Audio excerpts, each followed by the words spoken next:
When you first open the tutorial, you'll find that there's a bunch of comments in Python in the main Py file. And I recommend that you don't remove them because they're going to help us to locate which section of the program we're working on at any time. So the idea to start with is we're going to use Pygame Zero to make a screen. Just a basic screen. It's just going to be empty. And to do that, we need to import Pygame Zero, set up our screen, and then run Pygame Zero. Okay, so we want to set up Pygame Zero with import pgzrun. It's not easy to know what some of these packages are called, but Pygame Zero is called pgzrun. And then down the very bottom where it says run Pygame Zero, we're going to make pgzrun.go. It's okay, you're never going to have to use those again, but we need to start the whole file with import pgzrun, and we need to end the whole file with pgzrun.go. And that's what makes the magic happen. That means that we can skip some of the steps that you would normally have to use in something like Pygame. This is meant to be a jump-in language where complete beginners who've just learnt the first steps of Python can start making a game, which is what makes it valuable. Okay, so now we need a screen, and we set up our screen with a width and a height. Pygame Zero expects that width and height to be capitals.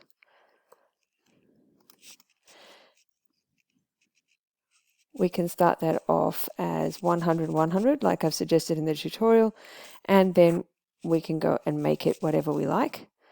100 by 100 will work. So if I click the Run button, we'll find that a screen appears on the right, and it's teeny tiny.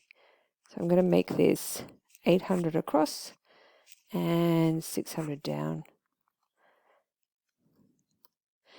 You can, of course, make it anything you like, but some of the game is set up because of the 800 and 600 with literal numbers, and so we might have to make some adjustments as we go. So try that, running that again, and you'll notice there is a grey bar that shows the screen. It's tricky to see the edges of the screen because it's black on black, but we'll fix that in a minute. Okay, so we've run our first code. We've got through our first step of the tutorial, and you have a black screen. Let's move on to step 2. Step 2 is to create the flying brick. This is Flappy Brick, so we must have a brick that flies. So you're going to find the area that says set up brick, and we're going to put our brick code here. Now, everything that acts on the screen, that moves or that has a picture associated with it, we call that an actor in Pygame Zero. So I'm going to set up a new variable, brick. We'll refer to the brick as brick for the rest of the game. And we're going to say it's an actor. Whoops, typing. And it has an image. And if we look in the images section, there is an image called brick.png. Handily, we don't have to type the file extension if it's a PNG.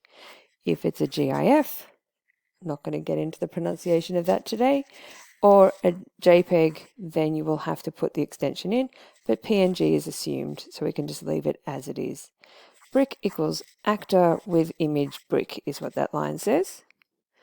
And so now we want to actually give that brick a position on the screen. And the thing that's important to understand about Pygame Zero, lots of game programs, is that 0, 0 is the top left-hand corner of the screen and not the bottom left-hand corner of the screen, which is where you might expect it from maths class. So the top left-hand corner of the screen is 0, 0, and the X values go up this way, and the Y values go up this direction. So we're going to place the brick. Let's start with 0, 0. That's the default anyway. Brick.x equals 0. Brick.y equals 0. And I'm going to run that code.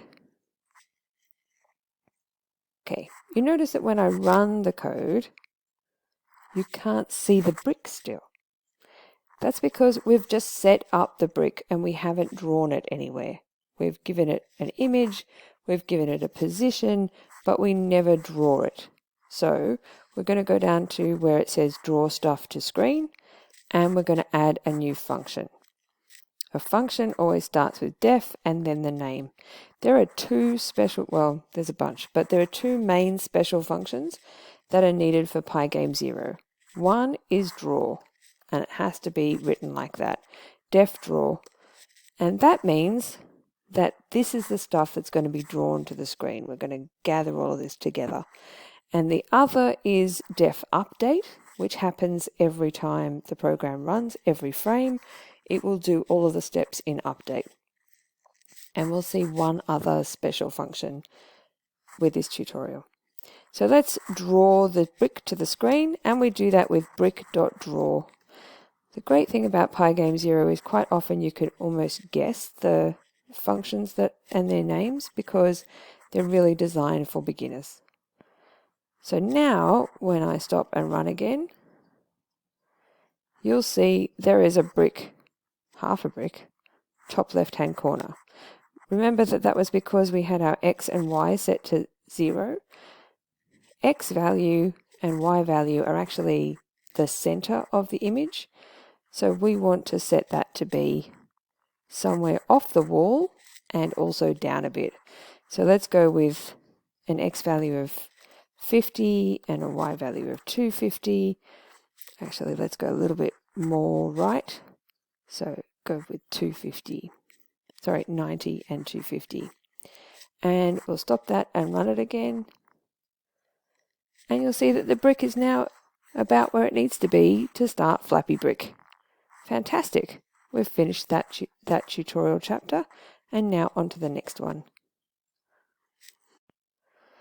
The way Flappy Brick works, when you click the mouse, we want the brick to move up the screen like this, and we want it to move down the screen all the time. But we're going to focus on moving it up the screen when the button is pressed, when the mouse is clicked. So we're going to go to the section that's labeled with button presses, and we're going to make a new function.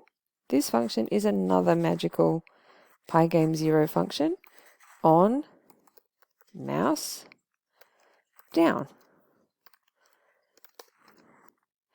And so that function there fires every time a mouse button is clicked, and actually it will fire regardless of whether you click the left or right button of the mouse. And if you want to make that more specific, you can look into how to do that. Let's start with making something happen, anything happen when the mouse is clicked. And the easiest thing to make happen is to print to the console. So I'm going to print the mouse has been clicked. This is really good debugging to use a print statement when you want to check that something's happening. So now I stop and I run my code, and the brick is going to stay exactly still because we haven't told it to move, but you'll see that the mouse has been clicked appears on my console. So instead of that print statement, we actually want to make the brick move, but we want to make it move up, and that means we want the Y value to get smaller, closer to 0, because 0 is up here. So we're going to say brick.y equals brick.y minus 50. Let's jump it up quite a bit. You can adjust these numbers for gameplay purposes. All of my sample code is what I'll be writing to the screen. So now when we stop and run that again, you'll notice that the brick jumps up, but we have a problem. All the bricks stay on the screen. Every time it jumps up, you can still see the old one. That's a problem. But it's easily fixed. So what we're going to do in between each time this runs, before drawing the brick, we're going to fill the screen. So we're going down to def draw, so the draw function, and before brick.draw, we're going to say screen.fill. And there are quite a lot of named colors that I've linked to in the tutorial. If you want to have it look like it did a second ago, then you can fill it with black, like I have. So when I run that, it jumps up and fills with black in between. So we only see one brick, which is exactly what we want. But we can also fill with light blue.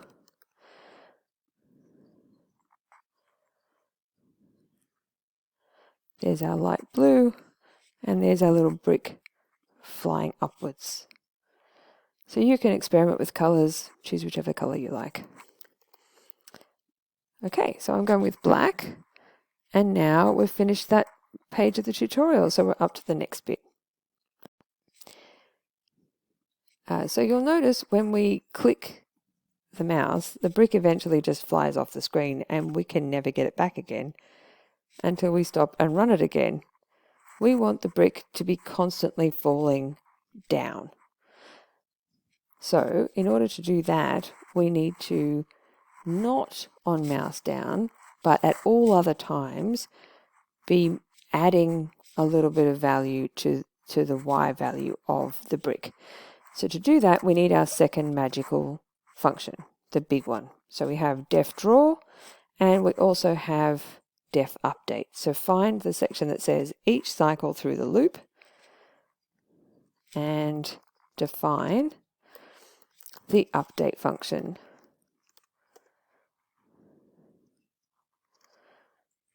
Once you've defined the update function, this is what's going to happen every time, every frame of the game, every time we loop through the game.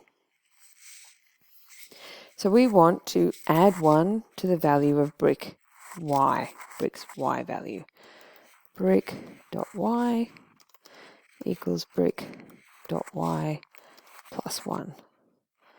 Okay, I'm going to stop that and run it again.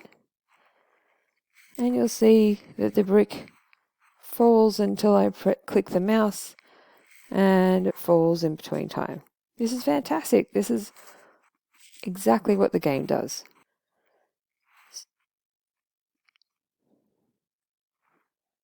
So now we just have to have the brick not just fall off the screen forever, but actually when it gets to the bottom of the screen, it loses or something and resets back to where it started. Okay. To do that, we're going to go to the collisions section that's labeled with hash collisions, and we're going to add some code. So if brick's Y value gets to be at the bottom of the screen, height is 600, so greater than 600,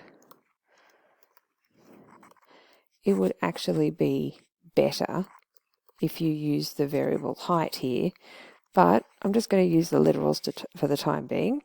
So if brick.y is greater than 600, that means that the brick has got to the bottom of the screen. Then we want to reset the whole game back to how it was in the beginning. Now run that and see what happens.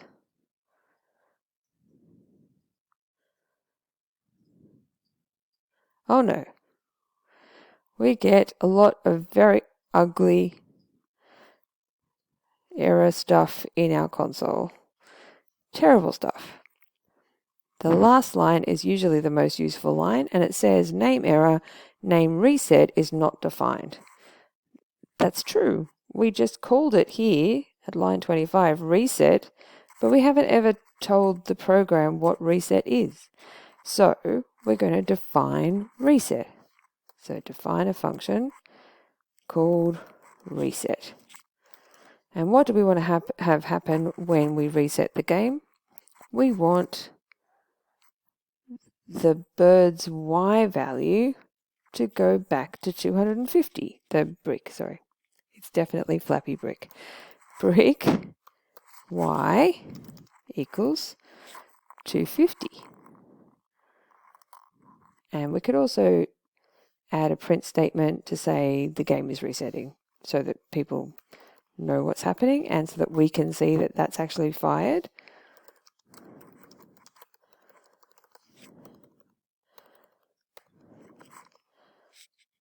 Okay. Now let's run it and see if we get the error message or if it all works this time. Falling, falling, falling.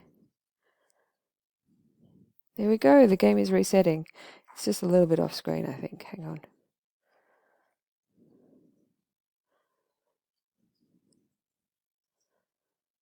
There it goes, the game is resetting. Great. So now we need a purpose for the game. So we need to have some walls flying across the screen.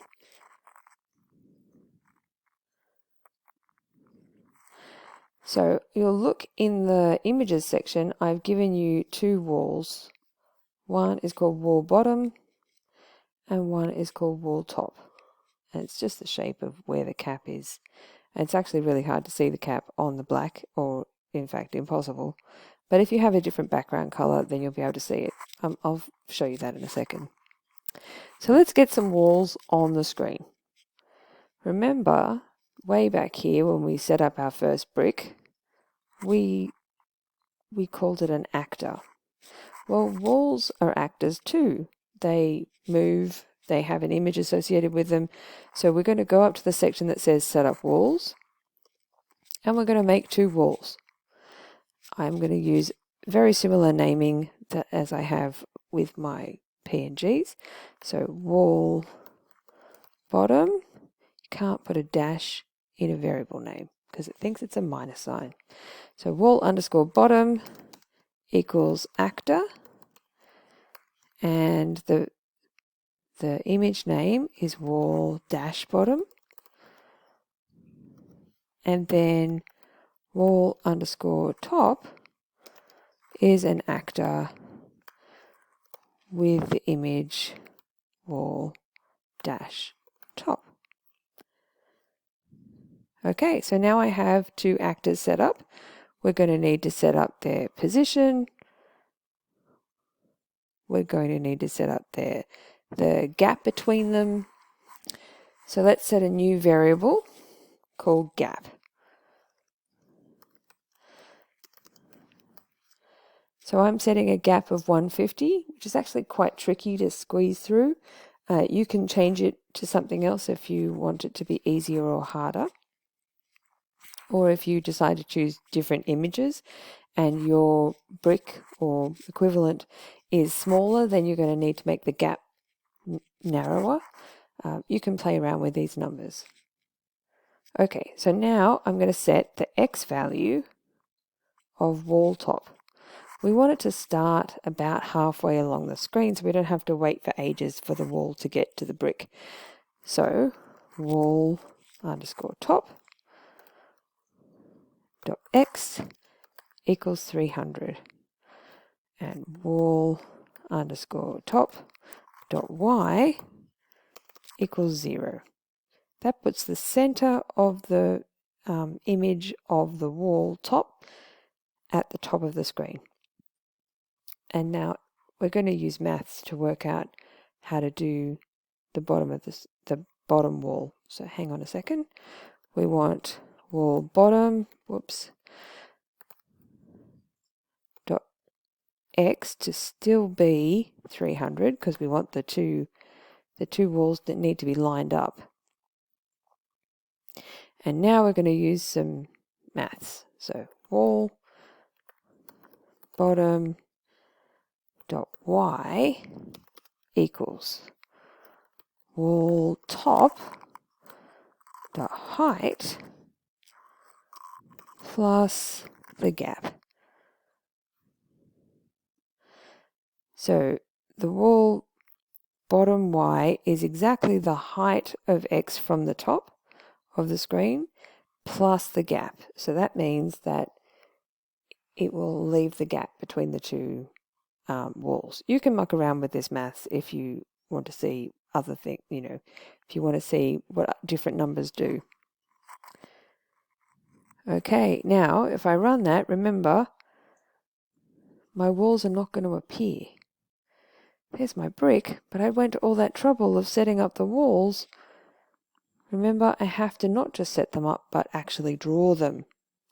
So we're going to go down to the draw function, and we're going to draw our walls. So wall top dot draw wall bottom dot draw. Interesting thing about how the drawing works, it draws one after the other. So this fills the screen with black and then draws the brick and then draws the top wall and then draws the bottom wall. So the brick will appear as if it's behind the walls. That can be important in some games. Okay, now let's run it and we'll see our brick and our walls. How fantastic is that? But they're not very difficult to avoid because they're not moving. So that's the next step. Okay, so to make these move, we need to go to the update function. So go find the update function, it's down here. And we want the brick to be moving down every cycle, but we want the walls to be moving left every cycle. So that's making the X values smaller.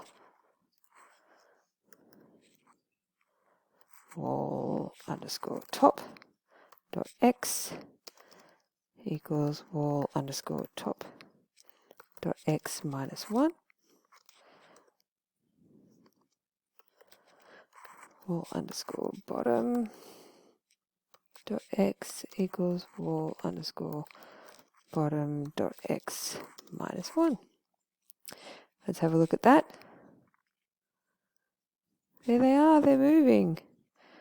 I can't collide with them, but they are moving, and also when they go off screen, they're gone forever.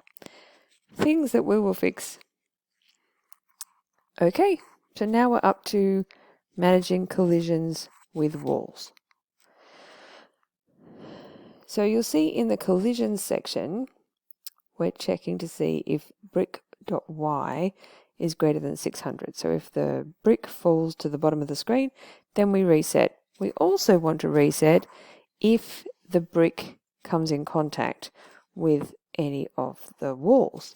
Pygame has this fantastic thing called a collide rect, and that's a thing that we can use to see if any actor, if the bounding rectangle of that actor collides or overlaps in any way with the bounding rectangle of a second actor, which is very useful when you have two actors and you want to check to see if they've touched each other. So in the collision section, we're going to do a new if statement. So if the brick has collided with, so dot collide rect with wall underscore top. Now, there's some funky things to make our if statements even more fancy. They are ors and ands. We want to know if it's either collided with the top wall or with the bottom wall. So I can join them together this way. Brick dot collide rect wall bottom. So if it collides with the top wall or it collides with the bottom wall, then I want to reset. Okay, so let's have a look and see that in action. I'm very bad at this game, so it's going to take no time at all. There we go, and it kind of froze there. Did you notice? Let me see if I can show it to you again. See how it kind of freezes there? It's because it's colliding with the rectangle, but also trying to go to its starting place, but the but the wall doesn't move, so it's kind of setting itself to the starting place all the time. Just for a second. But it would be better if when we collided with the wall went back to its starting position too, not just the brick. So if we go down and find our reset function, which is here, and instead of just resetting the brick, we're going to also reset the walls. Wall bottom and wall top dot x value equals 300 and dot x equals 300. Let's try that. Okay. See how the walls jumped back to the starting point? This is fantastic. We are well on our way to having a game. Okay, so the next step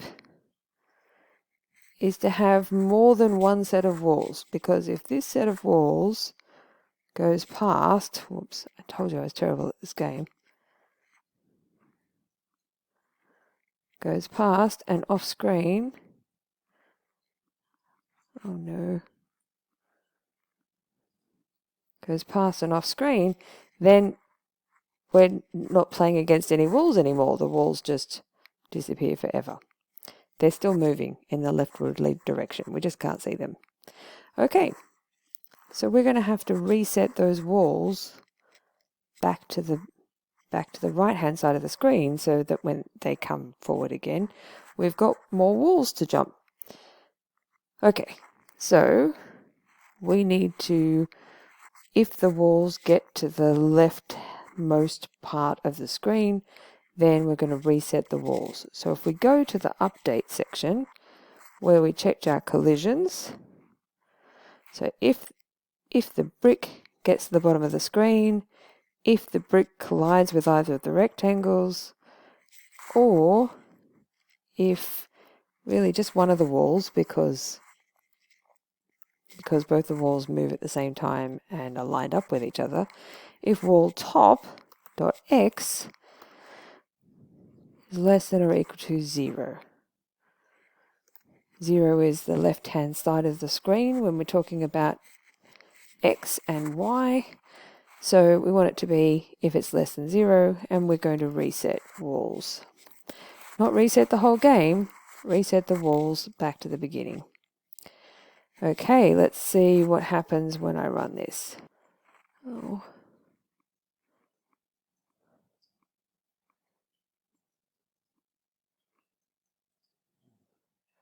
And there you see it. We have that crazy error message again. And you'll notice the last line is name error, reset walls is not defined. We've seen this error before. We have to write a function called reset walls before we call a function called reset walls. So let's go underneath the reset function and make a new function. Reset walls. Okay.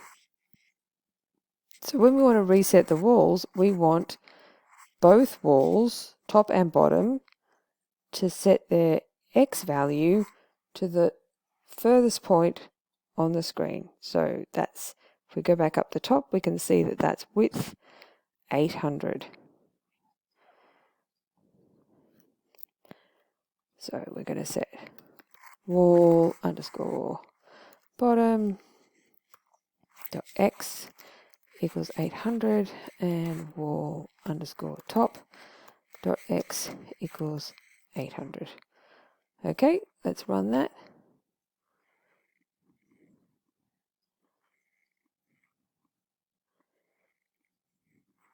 And I have made this screen too chopped off, but they promise you they're there. There we go. Now, I could do this all day, but I will not know how many times I've done it because I'm not keeping score. So the last part of our game is to keep score of how many of these walls I've got through.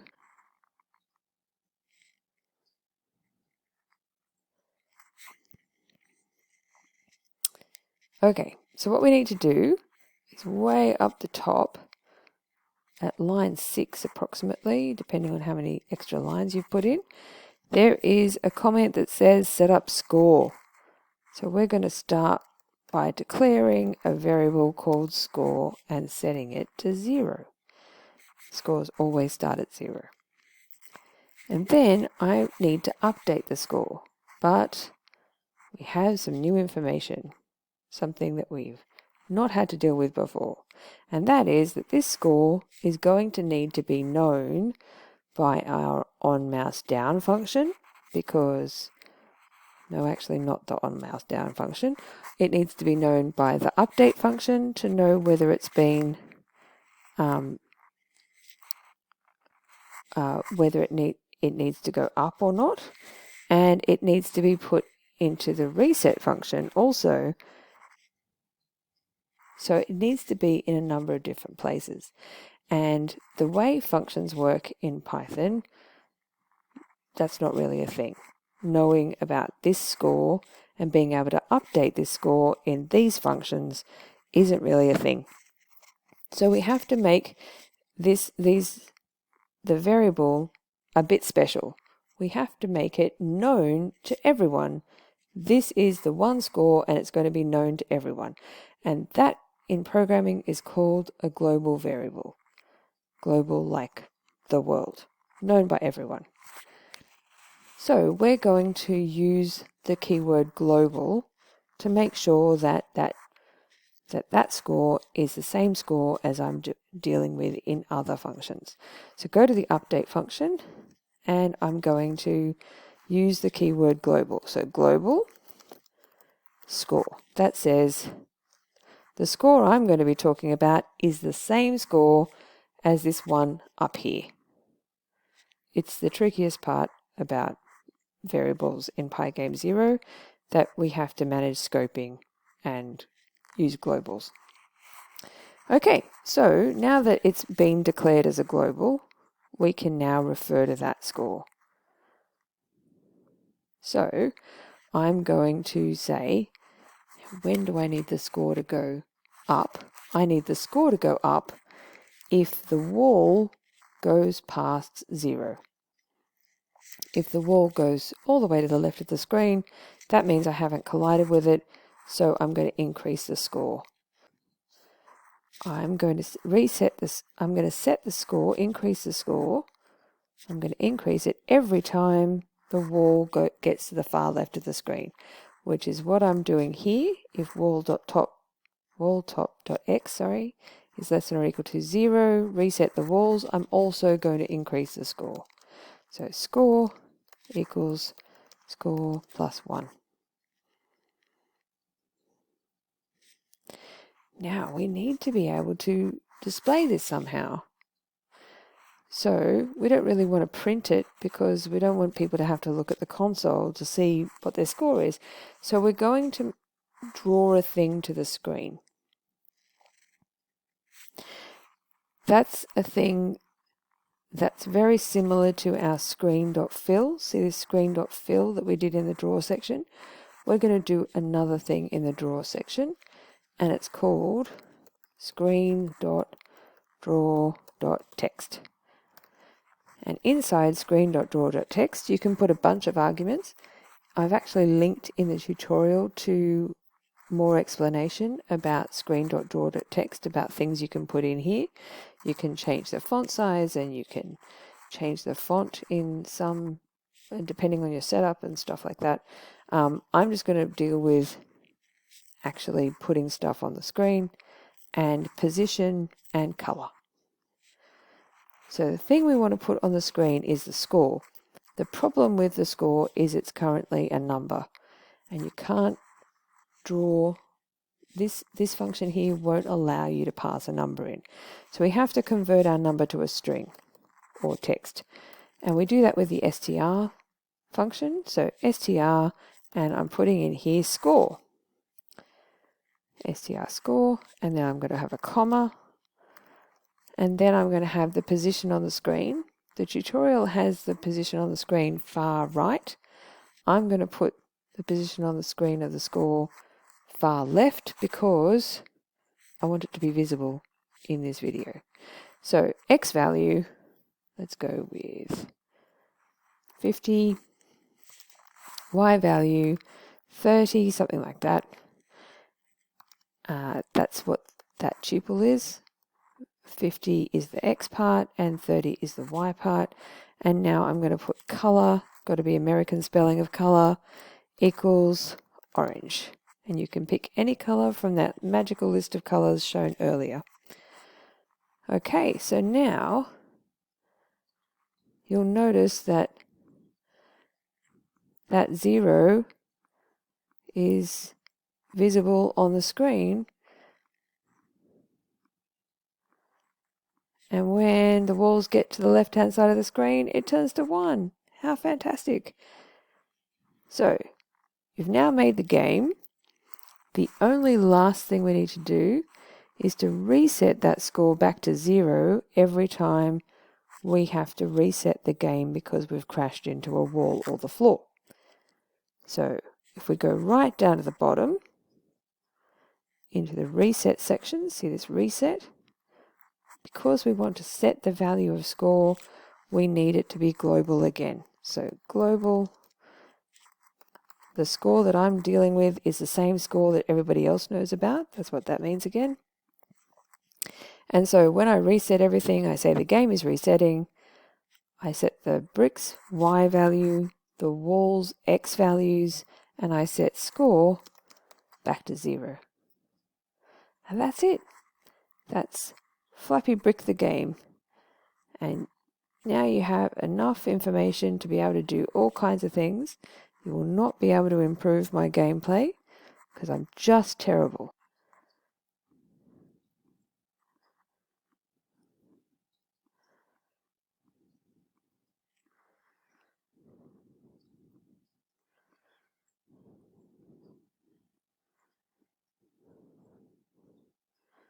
There you go, I got a magical score of 2.